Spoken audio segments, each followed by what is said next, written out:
നമുക്ക് ലാബുകളും ഒന്നും ക്ലാസ് എടുക്കാൻ പറ്റാത്ത അവസ്ഥയാണ്.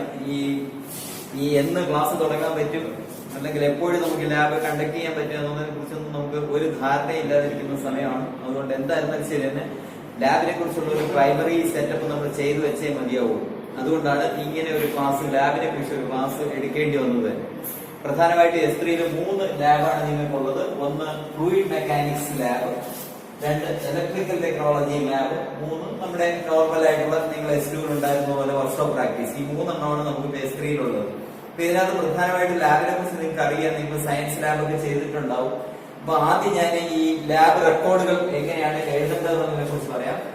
പ്രധാനമായിട്ടും 2 റെക്കോർഡാണ്. ഒന്ന് റഫ് റെക്കോർഡ് ഉണ്ടായിരിക്കും. എല്ലാ സബ്ജക്ട്, എല്ലാ ലാബുകൾക്കും ഒരു റഫ് റെക്കോർഡും ഒരു ഫെയർ റെക്കോർഡും ഉണ്ടാവും. ഇപ്പൊ നമ്മൾ തൽക്കാലം റഫ് റെക്കോർഡിനെ കുറിച്ച് ആണ് ആദ്യം പറയാൻ പോകുന്നത്. എങ്ങനെയാണ് റഫ് റെക്കോർഡ്? റഫ് റെക്കോർഡിന് നിങ്ങൾ ചെയ്യേണ്ടത് ഒരു കോളേജ് സ്പെഷ്യൽ ബുക്ക് മേടിക്കുക. കോളേജ് സ്പെഷ്യൽ ഒരു ബുക്ക് മേടിക്കുക, ഒരു 200 page book, college special 200 pages ഒരു ബുക്ക് മേടിച്ചതിന് ശേഷം, നിങ്ങൾക്ക് എല്ലാവർക്കും അറിയാം ബുക്കിന് 2 വശമുണ്ട്, ഇടതുവശമുണ്ട് വലതുവശമുണ്ട്. അപ്പൊ ഞാൻ ആദ്യം നമ്മുടെ ഹൈഡ്രോളിക്സ് ലാബിനെ കുറിച്ച്, ഫ്ലൂയിഡ് മെക്കാനിക്സ് ലാബിനെ കുറിച്ച് പറയാം. ഫ്ലൂയിഡ് മെക്കാനിക്സ് ലാബിന് അപ്പൊ ഒരു ബുക്കിന് 2 പേജ് ആണുള്ളത്. ഇടതുവശത്ത് ഒരു പേജ് ഉണ്ടാവും, റൈറ്റ് സൈഡിൽ ഒരു പേജ് ഉണ്ടാവും. So this is left side, ഇത് റൈറ്റ് സൈഡ്. ഒരു ബുക്കിന് 2 സൈഡ് ഉണ്ടായിരിക്കും, ലെഫ്റ്റ് സൈഡ് റൈറ്റ് സൈഡ്. അപ്പൊ ആദ്യം നമ്മുടെ ഫ്ലൂയിഡ് മെക്കാനിക്സ് ലാബിനെ കുറിച്ചാണ് ഞാൻ പറയാൻ പോകുന്നത്. ഫ്ലൂയിഡ് മെക്കാനിക്സ് ലാബിന്റെ ഒരു ഇൻട്രൊഡക്ഷൻ. ഫ്ലൂയിഡ് മെക്കാനിക്സ്, ഈ ഫ്ലൂയിഡ് മെക്കാനിക്സ് എന്ന് പറയുന്ന സബ്ജക്ട് നിങ്ങൾ പഠിച്ചു തുടങ്ങിയിട്ടുണ്ടെങ്കിൽ വാട്ടറിന്റെ ഫ്ലോയിൽ ഉണ്ടാകുന്ന വാട്ടർ ഫ്ലോയെ കുറിച്ചുള്ള ഒരു സബ്ജക്റ്റ് ആണ്. ഫ്ലൂയിഡുകൾ എന്ന് പറഞ്ഞു കഴിഞ്ഞാൽ ലിക്വിഡ് ഗ്യാസും വരും. ഇവിടെ പ്രധാനമായിട്ടും നമ്മൾ വാട്ടറിന്റെ ഒരു ലാബാണ്, അതായത് വാട്ടർ വെച്ചിട്ട് വാട്ടറിന്റെ ഫ്ലോയെ സംബന്ധിച്ചുള്ള ഒരു ലാബാണ് ഈ ഫ്ലൂയിഡ് മെക്കാനിക്സ് ലാബ്. അപ്പൊ നിങ്ങൾക്ക് സ്വാഭാവികമായിട്ട് അറിയാം, വാട്ടർ ഫ്ലോ ചെയ്യുന്ന സമയത്ത്, വാട്ടർ ഫ്ലോ ചെയ്യുന്ന ഒരു പൈപ്പിലൂടെ ഫ്ലോ ചെയ്യുന്ന സമയത്ത് പൈപ്പ് മാത്രമല്ല അതിന്റെ കൂടെ ഒരുപാട് കണക്ഷൻസ് വരാറുണ്ട്, ഒരുപാട് ജോയിന്റ്സ് വരാറുണ്ട്. 2 പൈപ്പ് തമ്മിൽ കണക്ട് ചെയ്യുന്നതിന് നമ്മൾ കപ്ലിംഗ് ഉപയോഗിക്കാറുണ്ട്. ഇതിനിടയിൽ നമ്മൾ ഒരു ഗ്ലോബ് വാൽവ് ഉപയോഗിക്കാറുണ്ട്. ഇതിനിടയിൽ യൂണിയൻ എന്ന് പറയുന്ന സാധനം ഉപയോഗിക്കാറുണ്ട്, ബെൽറ്റ് ഉപയോഗിക്കാറുണ്ട്, എൽബോ ഉപയോഗിക്കാറുണ്ട്. അങ്ങനെ കുറെ പൈപ്പ് ഫിറ്റിംഗ്സ് നമുക്ക് ഉണ്ട്. അപ്പൊ ആദ്യം നിങ്ങൾ ചെയ്യേണ്ട, ഈ ഹൈഡ്രോളിക്സ് ലാബിൽ നിങ്ങൾക്ക് സ്റ്റഡി നടത്താൻ വേണ്ടി, അതായത് ഈ എക്യുപ്മെന്റ്സിന്റെ, അതായത് ഈ പ്ലംബിംഗ് ടൂൾസിന്റെയും പ്ലംബിങ്ങിന് ഉപയോഗിക്കുന്ന ആക്സസറീസ്, അതായത് ഇതുപോലുള്ള കപ്ലിംഗ്, യൂണിയൻ മുതലായ പൈപ്പ് ഫിറ്റിംഗ്സിന്റെയും ഒരു സ്റ്റഡിയാണ് നമുക്ക് നടത്തേണ്ടത് ആദ്യം. അപ്പൊ സ്റ്റഡിയുടെ ഒരു മാനുവൽ നിങ്ങളുടെ ഗൂഗിൾ പ്ലാറ്റ്ഫോമിൽ ഞങ്ങൾ അപ്ലോഡ് ചെയ്യും. നിങ്ങൾ ചെയ്യേണ്ടത് ഈ ഗൂഗിൾ പ്ലാറ്റ്ഫോമിൽ അപ്ലോഡ് ചെയ്തിരിക്കുന്ന ഈ സ്റ്റഡി വായിച്ചു നോക്കിയിട്ട് ഇതിനെ കുറിച്ച് ആദ്യം ഈ റഫ് റെക്കോർഡ് എഴുതണം. അപ്പൊ റഫ് റെക്കോർഡ് എഴുതുമ്പോൾ ശ്രദ്ധിക്കേണ്ട 1-2 കാര്യങ്ങളെ കുറിച്ചാണ് ഞാൻ പറയുന്നത്. ഇതിനകത്ത് 2 പേജ് ഉണ്ട്. ഒരു ബുക്കിനകത്ത് ലെഫ്റ്റ് സൈഡ് ഉണ്ട്, റൈറ്റ് സൈഡ് ഉണ്ട്. ലെഫ്റ്റ് സൈഡിൽ നിങ്ങൾ ചെയ്യേണ്ട, ഈ സ്റ്റഡി എഴുതുമ്പോഴത്തേക്ക് നിങ്ങൾ ലെഫ്റ്റ് സൈഡിൽ ചെയ്യേണ്ട എല്ലാ ഫിഗേഴ്സും നമ്മൾ ലെഫ്റ്റ് സൈഡിലാണ് വരയ്ക്കുന്നത്. വളരെയധികം ശ്രദ്ധിക്കേണ്ട കാര്യമാണ്. അങ്ങനെ അല്ലാത്ത റെക്കോർഡുകളൊന്നും വാല്യൂ ചെയ്യില്ല. ലെഫ്റ്റ് സൈഡിൽ നിങ്ങൾ കംപ്ലീറ്റ് ഫിഗേഴ്സ് വരയ്ക്കും. റൈറ്റ് സൈഡിൽ നിങ്ങൾ ഹെഡിങ് എഴുതണം. ഹെഡിങ് ആണ് എഴുതുന്നത് സ്റ്റഡി ഓഫ് പ്ലംബിംഗ് ടൂൾസ് അല്ലെങ്കിൽ സ്റ്റഡി ഓഫ് ടൂൾസ് എന്ന് ഹെഡിങ് എഴുതിയിട്ട് ഈ ഓരോന്നിന്റെയും നമ്മൾ ലെഫ്റ്റ് സൈഡിൽ വരയ്ക്കുന്ന ഫിഗറിന്റെ ഇപ്പൊ കപ്ലിംഗ് എന്നുള്ളതിനെ കുറിച്ച് പറയുകയാണെങ്കിൽ കപ്ലിംഗിനെ കുറിച്ചുള്ള ഫിഗേഴ്സ് ലെഫ്റ്റ് സൈഡിൽ അതിന്റെ ഡീറ്റെയിൽസ് എഴുതണം. റൈറ്റ് സൈഡിൽ അതിന്റെ ഡീറ്റെയിൽസ് എഴുതണം. ലെഫ്റ്റ് സൈഡിൽ അതിന്റെ ഫിഗർ വരയ്ക്കണം. അപ്പൊ നിങ്ങൾക്ക് ആദ്യം നമ്മൾ ചെയ്യാൻ പോകുന്നത് പ്ലംബിംഗ് ടൂൾസിനെ കുറിച്ച്, പ്ലംബിംഗിൽ ഉപയോഗിക്കുന്ന ഫിറ്റിംഗ്സിനെ കുറിച്ച്, പൈപ്പ് ഫിറ്റിംഗ്സ്. നിങ്ങൾ വീടുകളിലൊക്കെ കണ്ടിട്ടുണ്ടായിരിക്കും പൈപ്പ് എങ്ങനെയാണ് ഫിറ്റ് ചെയ്യുന്നത്, 2 പൈപ്പ് തമ്മിൽ ജോയിൻ ചെയ്യുന്നത് എങ്ങനെയാണ്, പൈപ്പിനിടയിൽ വാൽവ് എങ്ങനെയാണ് കണക്ട് ചെയ്യുന്നത്, ഒരു മോട്ടറിൽ നിന്ന് കണക്ഷൻ വെളിയിലോട്ട് എടുക്കുമ്പോൾ അവിടെ എന്തെല്ലാം നമ്മൾ കൊടുക്കും, അങ്ങനെയുള്ള ഇതിന്റെ വാൽവുകൾ എവിടെയാണ് ഉപയോഗിക്കുന്നത്, കപ്ലിംഗ് എവിടെയാണ് ഉപയോഗിക്കുന്നത്, റെഡ്യൂസർ എവിടെയാണ് ഉപയോഗിക്കുന്നത്, ഇമാതിരിയുള്ള കുറെ പ്ലംബിങ്ങിന് ഉപയോഗിക്കുന്ന കുറെ ടൂൾസിനെ കുറിച്ചും പ്ലംബിങ്ങിന് ഉപയോഗിക്കുന്ന കുറെ ജോയിന്റ്സിനെ കുറിച്ചുമാണ് നിങ്ങൾക്ക് സ്റ്റഡി ആദ്യം തരുന്നത്. ഈ സ്റ്റഡിയാണ് നിങ്ങൾ ആദ്യം എഴുതേണ്ടത്. അപ്പൊ എഴുതുമ്പോഴത്തേക്ക് അതിനകത്ത് വലതുവശത്ത് എഴുതുമ്പോഴത്തേക്ക് സ്റ്റഡി നമ്പർ 1,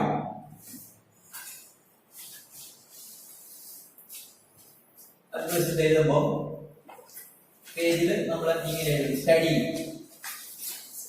1. ഇവിടെ ഡേറ്റ് എഴുതണം. എന്നിട്ട് ഓരോന്നിനെ കുറിച്ച് സ്റ്റഡി 1 എന്ന് എഴുതിയിട്ട് ഓരോന്നിനെ കുറിച്ച്, ഇപ്പൊ കപ്ലിങ്ങിനെ കുറിച്ചാണെങ്കിൽ കപ്ലിംഗ് എന്ന് ഹെഡിങ് എഴുതുക, സൈഡ് ഹെഡിങ് എഴുതുക, എന്നിട്ട് കപ്ലിങ്ങിനെ കുറിച്ചുള്ള വിശദീകരണം നിങ്ങൾക്ക് തന്നിരിക്കും. മാനുവലിനകത്ത് കൃത്യമായിട്ട് നമ്മൾ ആ സ്റ്റഡി തന്നിരിക്കും. അപ്പൊ ആദ്യം നിങ്ങൾ ചെയ്യേണ്ടത്, നിങ്ങൾക്ക് ഈ ലാബ് നിങ്ങൾക്ക് കണ്ടക്ട് ചെയ്യുന്നത് നിഖിൽ സാർ ആയിരിക്കും. നിഖിൽ സാർ എന്താണ് എഴുതേണ്ടതെന്ന് നിങ്ങളുടെ ഗൂഗിൾ പ്ലാറ്റ്ഫോമിൽ അപ്ലോഡ് ചെയ്യും. നിങ്ങൾ അത് നോക്കി അത് കംപ്ലീറ്റ് എഴുതി പടവും വരച്ച് സാറിന് തന്നെ സബ്മിറ്റ് ചെയ്യണം. എന്നാൽ മാത്രമേ നിങ്ങളുടെ ഈ ലാബിന്റെ അറ്റൻഡൻസ് നിങ്ങൾക്ക് ഉണ്ടാവുള്ളൂ.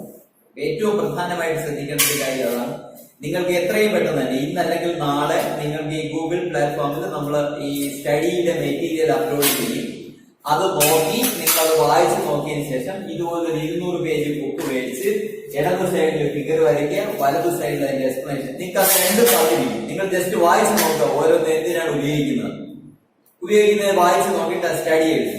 സ്റ്റഡി എഴുതിയതിനു ശേഷം സ്റ്റഡി എഴുതി നിങ്ങൾ സബ്മിറ്റ് ചെയ്ത് കഴിയുമ്പോഴത്തേക്ക് നിങ്ങൾക്ക് എക്സ്പെരിമെന്റ് ചെയ്യാനായിട്ടുള്ള മാനുവൽ നിങ്ങൾക്ക് തരും. പ്രധാനമായിട്ടും നമ്മുടെ ഫ്ലൂയിഡ് മെക്കാനിക്സ് ലാബില് നമ്മളിവിടെ ചെയ്യുന്ന എക്സ്പെരിമെന്റുകൾ ഏതൊക്കെയാണെന്ന് ഞാൻ ബോർഡിൽ എഴുതാൻ പോവാണ്. എക്സ്പെരിമെന്റുകൾ ഏതൊക്കെയാണ്? അപ്പൊ ആദ്യം നിങ്ങൾ സ്റ്റഡി 1 എന്ന് പറഞ്ഞിട്ട് ഈ തന്നിരിക്കുന്ന മാനുവലിൽ തന്നിരിക്കുന്ന സ്റ്റഡി എഴുതണം. എഴുതേണ്ട മെത്തേഡ് ഞാൻ പറഞ്ഞു. ഒരു 200 പേജ് കോളേജ് സ്പെഷ്യൽ ബുക്ക് മേടിക്കുക. ഇടതുവശത്ത് നിങ്ങൾ ഞങ്ങൾ മാനുവലിൽ തരുന്ന ഫിഗേഴ്സ് ഇടതുവശത്ത് വരയ്ക്കുക. വലത് സൈഡിൽ അതിന്റെ ഡീറ്റെയിൽസ് നിങ്ങൾ എഴുതുക. എന്തൊക്കെയാണ് മാനുവൽ തരുന്നത് പറഞ്ഞാൽ പ്ലംബിംഗ് ടൂൾസ് എന്തൊക്കെയാണെന്ന് തരും നിങ്ങൾക്ക്. ആ ടൂൾസ് കംപ്ലീറ്റ് വരയ്ക്കണം. പ്ലംബിംഗിൽ ഉപയോഗിക്കുന്ന പൈപ്പ് ഫിറ്റിംഗ്സ് ഏതൊക്കെയാണെന്ന് നിങ്ങൾക്ക് തരും. ആ പൈപ്പ് ഫിറ്റിംഗ്സ് കംപ്ലീറ്റ് വരയ്ക്കണം. വരച്ച് നിങ്ങൾ ജോയിന്റ് വരച്ച് അതിന്റെ ഡീറ്റെയിൽസ് എഴുതണം. അത് കഴിഞ്ഞ് നമ്മൾ എക്സ്പെരിമെന്റ് ആണ് തുടങ്ങുന്നത്. പ്രധാനമായിട്ട് നിങ്ങൾക്ക് ഹൈഡ്രോളിക്സ് ലാബിലുള്ള എക്സ്പെരിമെന്റുകൾ ഏതൊക്കെയാണെന്ന് ഞാൻ നിങ്ങൾക്ക് എഴുതാൻ പോകുന്നത്. ഒരു എക്സ്പെരിമെന്റ് നമ്മുടെ ബെർണോളിസ് തിയറത്തിന്റെ വെരിഫിക്കേഷൻ ആണ്. Bernoulli's theorem verification. Bernoulli's theorem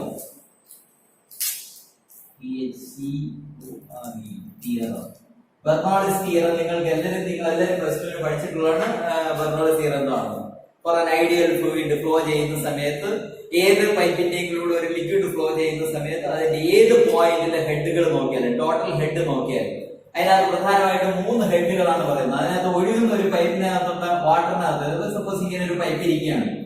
ഇങ്ങനെ ഒരു പൈപ്പിലൂടെ വാട്ടർ ഫ്ലോ ചെയ്യുകയാണെന്ന് ഇരിക്കുക. Suppose water is flowing, this is the reference line. ഒരു റെഫറൻസ് ലൈൻ നമ്മൾ എടുക്കുകയാണെങ്കിൽ ഈ ഓരോ പോയിന്റ് ഞാനൊരു 3 പോയിന്റ് മാർക്ക് ചെയ്യണം. Consider this is the first point, this is the second point and this is the third point. ഈ water ഇങ്ങനെ flow ചെയ്യുന്ന സമയത്ത് ഈ ഓരോ പോയിന്റിലുള്ള ഹെഡ്, ഈ ഹെഡിന് അതായത് ഒരു റെഫറൻസ് ലൈനിൽ നിന്നുള്ള മുകളിലേക്കുള്ള ഈ ഹെഡിനെ ഡേറ്റം ഹെഡ് എന്നാണ് പറയുന്നത്. വിച്ച് ഈസ് റെപ്രസെന്റഡ് ബൈ ഈ സെറ്റ്. ഇതിനകത്ത് ഈ ഒരു പോയിന്റ് നമ്മൾ നോക്കിക്കഴിഞ്ഞാൽ അവിടെ 2 കാര്യങ്ങൾ ഉണ്ടായിരിക്കും. ഒന്ന് പ്രഷർ ഉണ്ടായിരിക്കും, വാട്ടർ ഫ്ലോ ചെയ്യുന്നുണ്ട്, അതിനൊരു വെലോസിറ്റി ഉണ്ടായിരിക്കും. വെലോസിറ്റിയും പ്രഷറും ഉണ്ടായിരിക്കും. അപ്പൊ ഈ 3 ഹെഡുകളാണ് പ്രധാനമായിട്ട് ഇവിടെ ഈ ഒരു പോയിന്റ് വരുന്നത്. ഇവിടെ വരുന്ന ഒരു ഹെഡ് എന്ന് പറഞ്ഞാൽ പ്രഷർ ഹെഡ് ആയിരിക്കും, രണ്ടാമത് വെലോസിറ്റി ഹെഡ് ആയിരിക്കും, മൂന്നാമത് ഡേറ്റം ഹെഡ് ആയിരിക്കും. ഡേറ്റം ഹെഡ് എന്ന് പറഞ്ഞാൽ ഒരു റെഫറൻസ് ലൈനിൽ നിന്നുള്ള ഹൈറ്റ്. ചിലപ്പോൾ എല്ലാ സ്ഥലത്തും ഒരേ വെർട്ടിക്കൽ ഹൊറിസോണ്ടൽ ആയിട്ട് ഇരിക്കുന്ന പൈപ്പാണെങ്കിൽ എല്ലാ സ്ഥലത്തും ഒരുപോലെ ആയിരിക്കും, എന്തെങ്കിലും ഡിഫറൻസ് ഉണ്ടാവും. So the sum of these 3 heads ഏതൊക്കെ? Pressure head, velocity head and datum head. ഈ ഒരു പോയിന്റില് അടുത്തൊരു പോയിന്റ് എടുത്തു കഴിഞ്ഞാൽ ആ പോയിന്റിലെ pressure head, velocity head, datum head അതിന്റെ സം. മൂന്നാമതൊരു പോയിന്റ് എടുത്തു കഴിഞ്ഞാൽ ഇവിടുത്തെ ഈ 3 ഹെഡ് തമ്മിലുള്ള കോൺസ്റ്റന്റ്, ഇത് 3 കൂട്ടുമ്പോൾ കിട്ടുന്ന കോൺസ്റ്റന്റ് ആയി. ഇത് 3 കൂടെ ഒരു കോൺസ്റ്റന്റ് ആയിരിക്കും. അതായത് സപ്പോസ് ഇവിടുത്തെ പ്രഷർ ഹെഡ് എന്ന് പറയുന്നത് P1 by rho g ആണ്. ഈ ഹെഡിന് അതായത് ഒരു റെഫറൻസ് ലൈനിൽ നിന്നുള്ള മുകളിലേക്കുള്ള ഈ ഹെഡിനെ ഡേറ്റം ഹെഡ് എന്നാണ് പറയുന്നത്. വിച്ച് ഈസ് റെപ്രസെന്റഡ് ബൈ ഈ സെറ്റ്. ഇതിനകത്ത് ഈ ഒരു പോയിന്റ് നമ്മൾ നോക്കിക്കഴിഞ്ഞാൽ അവിടെ 2 കാര്യങ്ങൾ ഉണ്ടായിരിക്കും. ഒന്ന് പ്രഷർ ഉണ്ടായിരിക്കും, വാട്ടർ ഫ്ലോ ചെയ്യുന്നുണ്ട്, അതിനൊരു വെലോസിറ്റി ഉണ്ടായിരിക്കും. വെലോസിറ്റിയും പ്രഷറും ഉണ്ടായിരിക്കും. അപ്പൊ ഈ 3 ഹെഡുകളാണ് പ്രധാനമായിട്ട് ഇവിടെ ഈ ഒരു പോയിന്റ് വരുന്നത്.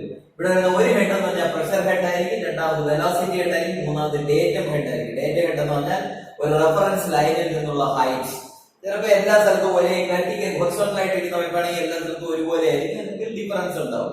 So the sum of these 3 heads ഏതൊക്കെ? Pressure head, velocity head and datum head. ഈ ഒരു പോയിന്റില് അടുത്തൊരു പോയിന്റ് എടുത്തു കഴിഞ്ഞാൽ ആ പോയിന്റിലെ pressure head, velocity head, datum head അതിന്റെ some.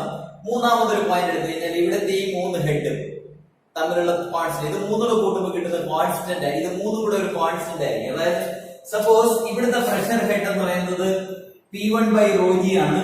Velocity head V1 by 2g ആണ്. ഇവിടുത്തെ ഡേറ്റം ഹെഡ് എന്ന് പറയുന്നത് Z1 ആണെങ്കിൽ ഈ പോയിന്റ് വരുമ്പോൾ അത് P2 ആവും, P2 by rho g ആവും, V2 by 2g ആവും, പ്ലസ് Z2 ആവും. ഇങ്ങനെ ഓരോ പോയിന്റ്. അപ്പൊ ജനറൽ ആയിട്ട് പറഞ്ഞു കഴിഞ്ഞാൽ P1 by rho g ആണ്. വെലോസിറ്റി ഹെഡ് എന്ന് പറയുന്നത് V1 square by 2g ആണ്. അവിടുത്തെ ഡേറ്റം ഹെഡ് എന്ന് പറയുന്നത് Z1 ആണ്. ഇവിടുത്തെ ഡേറ്റം ഹെഡ് എന്ന് പറയുന്നത് ഹെഡിൽ വ്യത്യാസമുണ്ട്. ഇത് Z2 ആണ്. ഇവിടുത്തെ ലേറ്റന്റ് ഹെഡ് എന്ന് പറയുന്നത് Z3 ആണ്. ഇവിടുത്തെ pressure head P1 by rho g ആണ്, velocity head V1 square by 2e ആണ്. ഇവിടെ വരുമ്പോൾ പ്രഷർ ഹെഡ് എന്ന് പറഞ്ഞാൽ P2 ബൈ rho g ആണ്, അവിടുത്തെ വെലോസിറ്റി ഹെഡ് എന്ന് പറഞ്ഞാൽ V2 സ്ക്വയർ ബൈ 2g ആണ്. ഈ മൂന്നാമത്തെ പോയിന്റ് എത്തുമ്പോൾ ഇവിടുത്തെ പ്രഷർ ഹെഡ് എന്ന് പറഞ്ഞാൽ P3 ബൈ rho g ആണ്, ഇവിടുത്തെ വെലോസിറ്റി ഹെഡ് എന്ന് പറഞ്ഞാൽ V3 സ്ക്വയർ ബൈ 2g ആണ്. ഇത് ഓരോ പോയിന്റിന്റെയും ടോട്ടൽ ഇതിന്റെ മൂന്നിന്റെയും കൂടെ സം ഏതൊക്കെ P1 by rho g plus V1 square by 2g plus Z1 എന്ന് പറയുന്നത് P2 by rho g plus V2 square by 2g plus Z2 that's equal to P3 by rho g plus V3 square by 2g plus Z3 ക്ക് തുല്യമായിരിക്കും. എല്ലാ സ്ഥലത്തെയും head തുല്യമായിരിക്കും. ഇവിടുത്തെ ഹെഡും ഇവിടുത്തെ head total head same ആയിരിക്കും. ഇതാണ് ബെർണോൾസ് തിയറം. ഇതിന്റെ വെരിഫിക്കേഷൻ ആണ് ഒരു എക്സ്പെരിമെന്റ്. ഒരു എക്സ്പെരിമെന്റ് അതിന്റെ വെരിഫിക്കേഷൻ ആണ്. ഈ ബെർണോൾസ് തിയറത്തിന്റെ വെരിഫിക്കേഷൻ ആണ് നമ്മുടെ ഒരു എക്സ്പെരിമെന്റ്. ഇനി ഒരു എക്സ്പെരിമെന്റ് അടുത്ത രണ്ടാമത്തെ എക്സ്പെരിമെന്റ് റെക്ടാങ്കുലർ നോച്ച് ആണ്. rectangular knots. മൂന്നാമത്തെ എക്സ്പെരിമെന്റ് ട്രയാങ്കുലർ നോച്ച് ആണ്.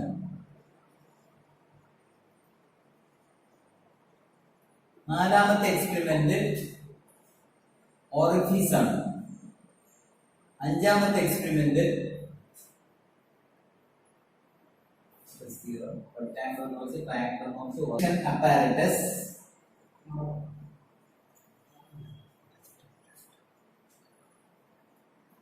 പിന്നെ ആറാമത്തത് മെറ്റാ സെന്റർ ഹൈറ്റ്സ്.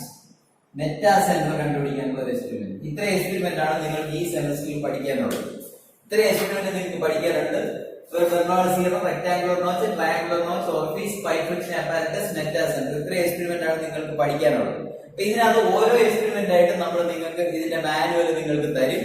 ആ എക്സ്പെരിമെന്റ് നിങ്ങൾക്ക് എക്സ്പ്ലെയിൻ ചെയ്ത് തരും. അപ്പൊ ഫസ്റ്റിൽ നിങ്ങൾ ചെയ്യേണ്ട ഈ സ്റ്റഡി എഴുതുക. സ്റ്റഡി എഴുതി കഴിഞ്ഞ് സബ്മിറ്റ് ചെയ്ത് കഴിയുമ്പോഴത്തേക്കും നിങ്ങളുടെ ലാബിന്റെ സാധനമുള്ള നിഖിൽ സാർ നിങ്ങൾക്ക് ഈ റെക്ടാങ്കുലർ നോച്ച് ഇതിൽ ഏത് എക്സ്പെരിമെന്റ് ആണോ, ബെർണോൾസ് തിയറം ആണെങ്കിൽ റെക്ടാങ്കുലർ നോച്ച് ആണെങ്കിൽ ഏതാണെങ്കിലും ഈ എക്സ്പെരിമെന്റ് നിങ്ങൾക്ക് എക്സ്പ്ലെയിൻ ചെയ്ത് തരും. എക്സ്പ്ലെയിൻ ചെയ്ത് കഴിഞ്ഞിട്ട് നിങ്ങൾ അതിന്റെ റഫ് റെക്കോർഡ് എഴുതി വെക്കണം. അപ്പൊ അതിന്റെ ഒരു എക്സാമ്പിൾ കൂടെ ഞാൻ പറയാം. ഇപ്പൊ സപ്പോസ് നിങ്ങൾക്ക് തരുന്ന എക്സ്പെരിമെന്റ് റെക്ടാങ്കുലർ നോച്ച് ആണെങ്കിൽ, നോച്ചിന്റെ എക്സ്പെരിമെന്റ് ആണെങ്കിൽ നിങ്ങൾ നമ്മുടെ 200 പേജ് ബുക്കിനകത്ത് ഇടതുവശത്തും വലതുവശത്തും എന്തൊക്കെയാണ് എഴുതുന്നതെന്ന് ഞാൻ പറയാം. ബുക്കിന് രണ്ട് സൈഡ് ഉണ്ടായിരിക്കും. This is left side, left side, ഇത് റൈറ്റ് സൈഡ്. ലെഫ്റ്റ് സൈഡിൽ നമ്മൾ എഴുതേണ്ട കാര്യങ്ങൾ എത്രയാണ്? ആ എക്സ്പെരിമെന്റിന്റെ ഫിഗർ ഉണ്ടായിരിക്കുമെങ്കിൽ ആ ഫിഗർ വരയും. എന്നിട്ട് അതിനകത്ത് ഒബ്സർവേഷൻസ് ഉണ്ടായിരിക്കും.